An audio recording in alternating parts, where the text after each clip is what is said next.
Hello, welcome to Dhana's kitchen. இப்போ நம்ம என்ன பண்ண போறோம்னா இந்த கிழக்கோஸ் பொரியல் எப்படி செய்யறதுன்னு பார்க்கலாம். இது இப்போ நம்ம ஊட்டி போகும்போது அங்கேயிருந்து நான் வாங்கிட்டு வந்திருந்தேன். ஃபர்ஸ்ட் தேவையான கொஞ்சமா எண்ணெய் ஊத்திக்கிறோம். அதுக்கப்புறம் அதுக்கு தேவையா கொஞ்சோண்டு கடலைப்பருப்பு, இது கடுகு, உளுந்து இது போட்டுக்கிறோம். கடுகு பொரிஞ்சோன்னு கொஞ்சம் பச்சை மிளகா,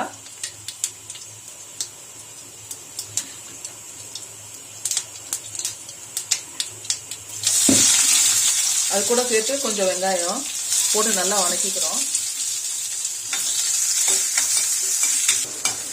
இப்போ வெங்காயம் நல்லா வதங்கிருச்சு. நல்லா வெட்டி அலசி வச்ச கோஸ் எடுத்து அதில் போடணும். பூக்கோஸ் எடுத்து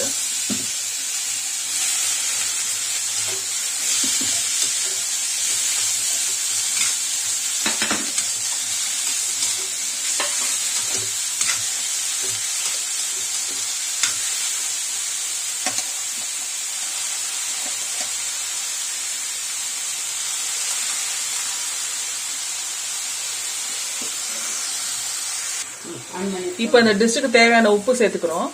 உப்பு போட்டு கொஞ்சம் நல்லா கிண்டிட்டு ஒரு தட்டு போட்டு ஒரு சிம்ல ஒரு 5 நிமிஷம் நம்ம வேக வைக்கிறோம். இப்போ கோஸ் ஓரளவு நல்லா வெந்துருச்சு. இந்த கோஸ் நல்லா வேகணும் இல்லை, அரை வேக்காடா இருந்தா போதும். தேவைன்னா நம்ம தேங்காய் திருவி போட்டுக்கலாம். ஆனா இப்போ எங்களுக்கு தேங்காய் வேணாம்னால எங்க தேங்காய் திருவி போடல. இப்போ சுவையான நல்ல கிழக்கோஸ் பொரியல் ரெடி ஆயிடுச்சு.